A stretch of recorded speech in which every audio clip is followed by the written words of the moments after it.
Archaeologists discovered something outside Scarborough that forced specialists to stop comparing it to anything they'd ever seen before. We're talking about Britain's most important Roman ruins found in decades. A complex so engineered, so deliberate in its layout that experts described it as potentially the first of its kind anywhere in the former Roman Empire. Crossgates, we've got several of the settlements going up and down the coastline. So this is a hugely important area for the Romans. I think in the context of Roman Yorkshire, it's an extraordinary find. This wasn't a villa. It wasn't a temple. It wasn't a fort. The architecture refused every category. And you won't believe what they found when they traced its full layout or what happened after the excavation ended. Because what the specialists did next is the twist no one saw coming. The moment everything changed. Let's talk about how this actually unfolded. Because the discovery didn't ease in gradually, it detonated. Picture a standard construction site outside Scarborough. Machines hum, surveyors call out measurements, and the ground looks like nothing more than a future housing development. Then the bucket of a digger clips a geometric line of stone no one expected. Another pass reveals a curve, then a doorway. The crew freezes. Within minutes, the routine job becomes a controlled excavation. That's how fast everything shifted when archaeologists discovered what would become one of Britain's most important Roman finds. No warning, no build-up. The moment the first wall segment surfaced, specialists knew the alignment was too deliberate. The stonework was too refined. You don't get symmetry like this by coincidence.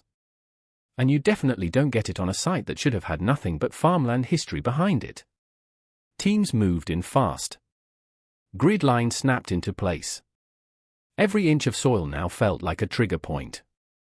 One researcher later said the ground felt like it was waiting for someone to finally look. That's not exaggeration. That's the reality of what was unfolding under everyone's boots. What kept the tension high wasn't just the scale. It was the shape. Workers uncovered a curved structure that made no immediate architectural sense. A room unlike the rectangular footprints normally seen in rural Roman sites. Then adjoining segments hinted at heated floors. Then another wing. Every step shifted the conversation from this is bigger than a villa to this is something else entirely. Think about the pressure building in that moment.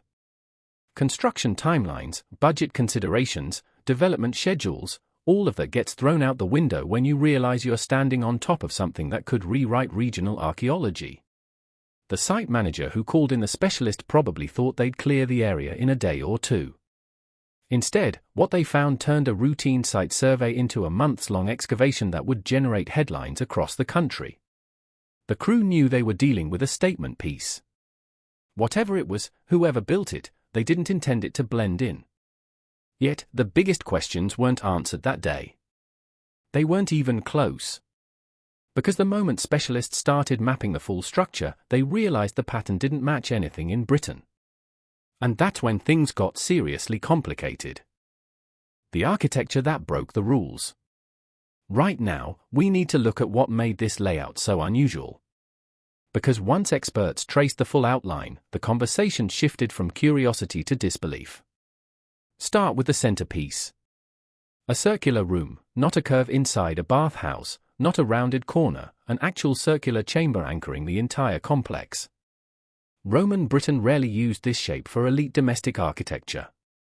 That alone put specialists on alert. Then radiating spaces appeared. Rooms branching from the central hub like spokes from a wheel. Each segment connected with purpose, not improvisation. You don't design something like that on a whim. This was engineered. Next came an attached bath suite. And this wasn't a crude rural version. The masonry showed precision. The hypercost channels revealed heated floors.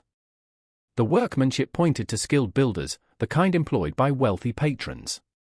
Bathhouses aren't just functional. They communicate status. Whoever built this wanted comfort, yes, but also wanted their influence felt by anyone allowed inside. Still, even with those clues, the structure didn't settle into any familiar category. Roman villas in Britain follow recognizable layouts, rectangular wings, courtyards, and corridors. Temples follow their own patterns. But this hybrid, no match. When historic England reviewed the evidence, the verdict was blunt. We know of nothing else quite like it. Consider what that statement really means. Imagine you're an archaeologist and you uncover a site that doesn't match any known pattern. It's like finding a book written in a language no one has ever seen. One expert put it this way. The architect seemed to know all the elite Roman tricks, but deliberately chose to bend the rules. That's the key point. It wasn't a mistake. It was intentional. And here's what you need to hold on to. A building shaped like this implies controlled access. This wasn't built for the general population. This wasn't a public bath. The design pushes you toward a small group, people who met, gathered, or performed something specific behind its walls. Not necessarily mystical, not necessarily political, but exclusive. The circular layout creates a focal point that draws everyone inward. Unlike rectangular Roman buildings where status is marked by distance from the entrance, this design puts everyone equidistant from the center. That's a deliberate choice about power dynamics and social hierarchy. Whoever commissioned this structure understood Roman architectural language well enough to subvert it completely. Now, here's where the story takes an unexpected turn. Because when teams started sifting through the soil for everyday debris, they didn't find what they expected at all. The silent ending. Once the structure's outline was clear, teams turned to reading the soil. This is usually where the picture sharpens.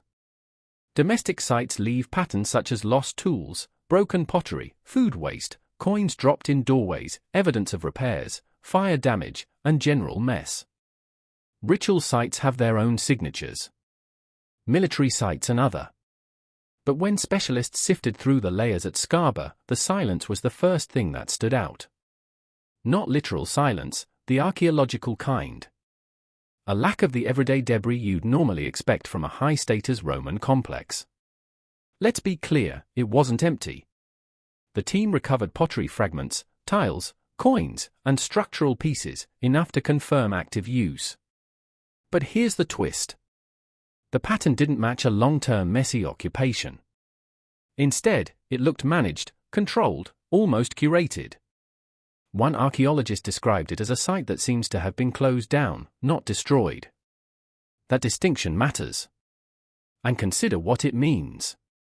When a building collapses through a disaster such as fire, invasion, or structural failure, you see chaos in the soil. Mixed layers, burn marks, rubble collapsed out of sequence. That wasn't the case here. The Scarborough complex was strangely tidy.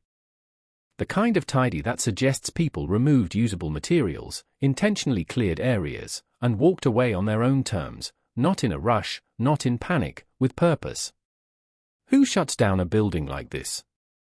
Why remove certain pieces, but not others? Why leave a floor plan intact, but take key architectural elements? The soil reads like an organized exit. One researcher said, "You start seeing intent everywhere." That line sticks because it captures exactly what makes this site so unusual. Even the absence of debris became a clue. The lack of collapse layers implied the complex wasn't left to rot. It wasn't trashed. It wasn't repurposed in chaotic phases. It was systematically wound down. Every missing fragment forces you to rethink the storyline. Every untouched section hints at decisions long forgotten. You're staring at soil that tells you people cared enough to dismantle carefully, but not enough to leave a written explanation behind. And that raises an obvious question.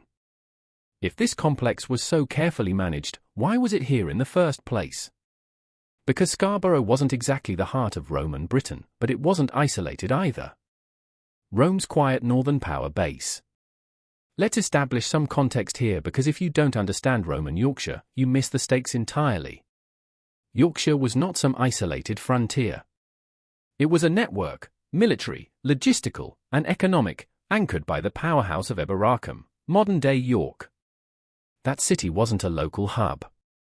It was an imperial command center, a place where emperors died, where legions rotated, where administrative power flowed out across the north. From that hub radiated dozens of smaller operations, roads built for movement, forts built for control, and coastal sites built for watching anyone who tried to slip past Rome's reach. Scarborough sat inside that system, but not as a passive outpost. Its headland held one of the most important Roman signal stations on the east coast, built to track threats, relay warnings, and keep supply lines secure. That station wasn't a theory. Its remains still sit under Scarborough Castle today. Phy Huntcliffe, Ravenscar, each town along the coastline had a role in a chain of observation posts designed to detect trouble long before it reached inland settlements. So, here's the first major twist. The newly uncovered complex doesn't match those defensive structures. Not even close. Those were tactical, utilitarian, built purely for surveillance. What archaeologists discovered at Eastfield showed refinement, heated floors, symmetry, and craftsmanship that screamed wealth, not warfare. When experts lined it up against known sites, the clash was immediate. One researcher put it bluntly, it shouldn't be here in this form. That wasn't criticism, it was shock. The Scarborough complex isn't connected directly to a major road. It isn't perched on a defensive ridge. It isn't tucked into farmland that typically hosts rural villas. It's positioned almost deliberately between systems, near enough to military infrastructure to be relevant, far enough to stand apart. Think about what that positioning means. Military installations follow logic. High ground, clear sight lines, proximity to supply routes. Elite villas follow their own logic. Fertile land, pleasant views, access to trade networks. This complex follows neither pattern. It's like finding a luxury spa halfway between a military checkpoint and absolutely nowhere. That placement alone suggests whoever built this had the authority to ignore standard Roman planning conventions entirely. Anomalies in archaeology are rarely accidents. If something doesn't fit the pattern, it's because the pattern is incomplete. And if the Scarborough discovery breaks the template for Roman Yorkshire, that means someone with influence, built it for a reason specialists haven't uncovered yet. But before we can figure out why it was built, we need to see how it fits into the broader landscape of Roman finds along this coast. Because Scarborough isn't the only place where Rome left its mark, and comparing those sites makes the mystery even sharper. The coastal puzzle. Once specialists widened their lens beyond Scarborough, the bigger picture started forming, and it made the Eastfield complex even stranger. Start with the coastline itself. Scarborough Castle stands on top of one of the most strategically placed Roman signal stations in Britain. A command post with eyes on the North Sea, linked to a chain of others at Fyle, Ravenscar, Huntcliffe, points designed to communicate threats faster than any messenger on horseback.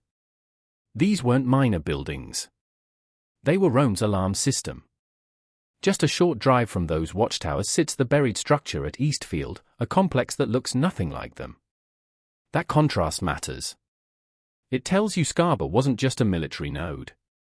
It was a region where Rome made choices specialists still don't fully understand.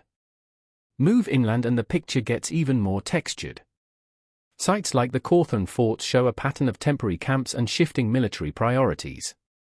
Lees Riggs Fort adds another layer of evidence that Rome experimented with positioning and logistics across the moors. Each place hints at adaptation, flexibility, and strategy. But still, none of them echo what the Eastfield complex revealed. Then there are the villas, the symbols of wealth, status, and rural power. These weren't just houses. They were statements of who their owners were. Typically, they belonged to wealthy landowners, retired generals, or successful merchants, people who controlled large estates and wanted their homes to reflect their influence. A Roman villa combined luxury with functionality. Grand atriums open to the sky, colonnaded gardens for private reflection, formal dining rooms for entertaining guests, and elaborately decorated floors and walls showcasing taste and sophistication. Behind the main house, there were barns, storerooms, and quarters for workers, all part of a self-contained estate. And this is where the comparison sharpens. The villa wasn't just a home. It was a carefully staged display of power and control over both land and life. Take Rutland, 3 hours away from the Scarborough complex. When its sprawling villa and extraordinary mosaic depicting the Trojan War was excavated, it made headlines for its detail and preservation. It was a statement of identity, luxury, and narrative. But even Rutland, with all its artistry, fits a known category of elite Roman estates. Rectangular wings, corridors, courtyards. It's beautiful but familiar. The Scarborough complex refuses to be familiar. When experts line up the evidence from Yorkshire's forts, coastal towers, inland villas, and known road systems, they start to see Scarborough not as an oddity, but as the missing piece that forces the others into a new pattern. One researcher explained it like this. When you place it on the map, everything else shifts slightly. That's not hyperbole. It's the reality of a site that bends the framework simply by existing. Imagine plotting every confirmed Roman site in Yorkshire on a board. You'll notice cohesion until you drop the Scarborough complex into the mix. Suddenly, the puzzle doesn't fit the same way. It creates tension. It raises questions. It demands re-evaluation. So specialists had confirmed they were looking at something potentially the first of its kind in Roman Britain, possibly the only known example in all of the former Roman Empire. The architecture was documented, the context was mapped, the significance was clear, and that's when the decision was made that shocked everyone. The vanishing villa. Here's where everything turns, because what happened next is the moment people struggle to process. You'd expect a find described as one of Britain's most important Roman discoveries to spark a preservation project, a museum plan, maybe even a national heritage push. Instead, the opposite happened. The decision was made factually, formally, intentionally to rebury the entire complex. Let that land for a second. A structure possibly the first of its kind in the former Roman Empire. A layout that had experts stunned. A discovery that generated headlines across the UK.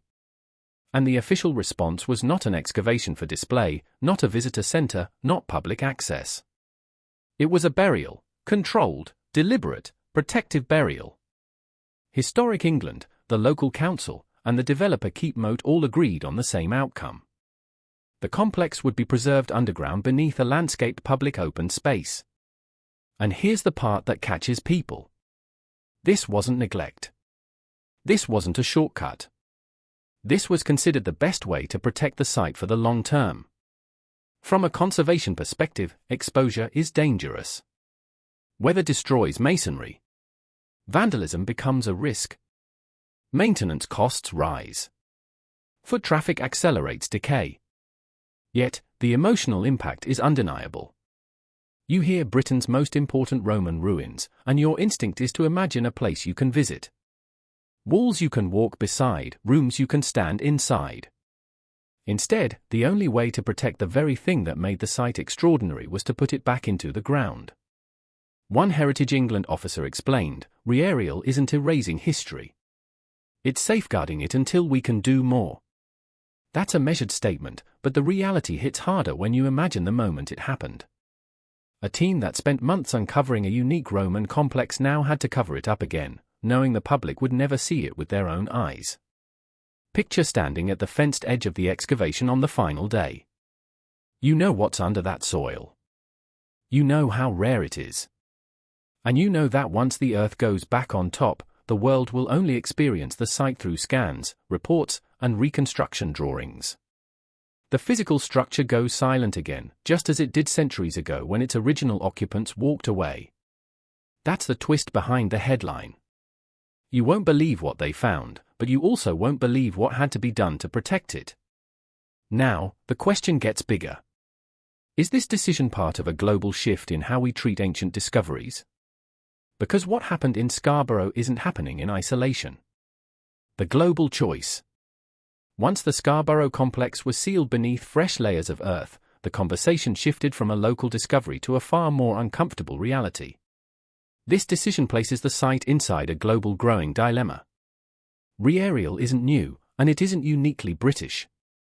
It's part of a broader trend in conservation. When a site is too fragile, too unique, or too expensive to maintain, experts sometimes choose to put it back underground. Look at the pattern. In New Mexico, sections of Cholcha National Historical Park were intentionally re-aeried to prevent erosion from destroying delicate masonry. At Lati in Tanzania, the famous hominin footprints, evidence of some of the earliest upright walkers, were covered again after exposure began damaging them. Even in the UK, policy discussions have wrestled with how to manage excavated remains when long-term preservation is uncertain. Decisions like these aren't made lightly, and they often frustrate the public, but they're driven by the same core principle. Exposure is a risk multiplier. Scarborough fits perfectly into this framework. Something that might be the first of its kind doesn't just deserve preservation, it requires protection. And when archaeologists discovered its unique layout, they also inherited the responsibility that comes with it. Unlike robust Roman forts or stone-built villas with centuries of resilience, this complex sits at the fragile end of the spectrum. The exposed masonry would be vulnerable to moisture, frost, vandalism, and foot traffic within months. Reburying avoided all of that. But here's the part that isn't often stated outright. Re-aerial is a compromise. It protects the archaeology, but it limits public access. It preserves the structure, but it hides the experience. You can feel the conflict even among experts. Some argue that fully exposing the complex would risk irreversible damage. Others counter that burying such a rare site limits its educational value. Neither side is wrong. That's what makes Scarborough such a powerful example. It forces everyone to confront the trade-offs behind preservation decisions. If a discovery this significant must be hidden for its own safety, how many other Roman ruins or entire chapters of history are being quietly protected in the same way? And more importantly, what happens when technology allows us to access these sites without ever breaking the soil above them? Digital ruins and the future. Once the Scarborough complex was rearied, the only way to access it was no longer physical. It was digital. And that shift changes everything. Before the final layers of earth went back on top, specialists recorded the entire complex in high resolution. Laser scans, drone surveys, and ground-penetrating radar captured every angle. The information stored now is the kind of data set that future archaeologists, maybe decades or centuries from today, can revisit with better tools, better context, and better questions. Here's the paradox. The site is hidden, but it's also more accessible to researchers than many exposed Roman ruins. Roman archaeology isn't just about trowels and trenches anymore. It's about scanners, imaging, modeling, and data. Tools that let you dig without ever breaking soil. Technology like LiDAR has already revealed Roman roads beneath forests, forgotten settlements under farmland, and entire landscapes that standard excavation would have taken generations to find. As these tools advance, sites like Scarborough shift from isolated anomalies to possible nodes in a much larger, still invisible network. You may never walk through the Scarborough complex in person, but you may walk through a digital reconstruction with accuracy measured in millim. That's not imagination. That's already happening with Roman villas across Europe. Some researchers argue this could become the standard.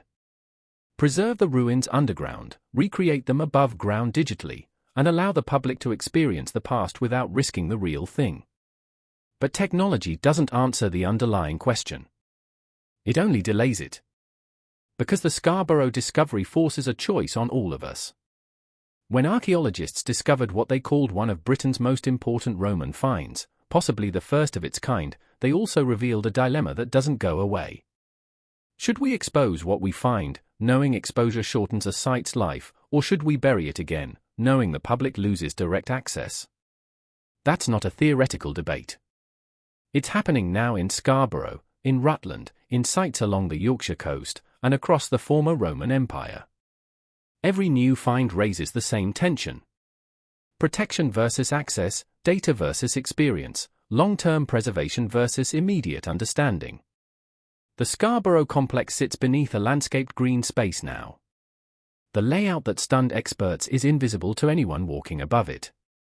The heated floors, the circular chamber, the bath suite, all sealed away.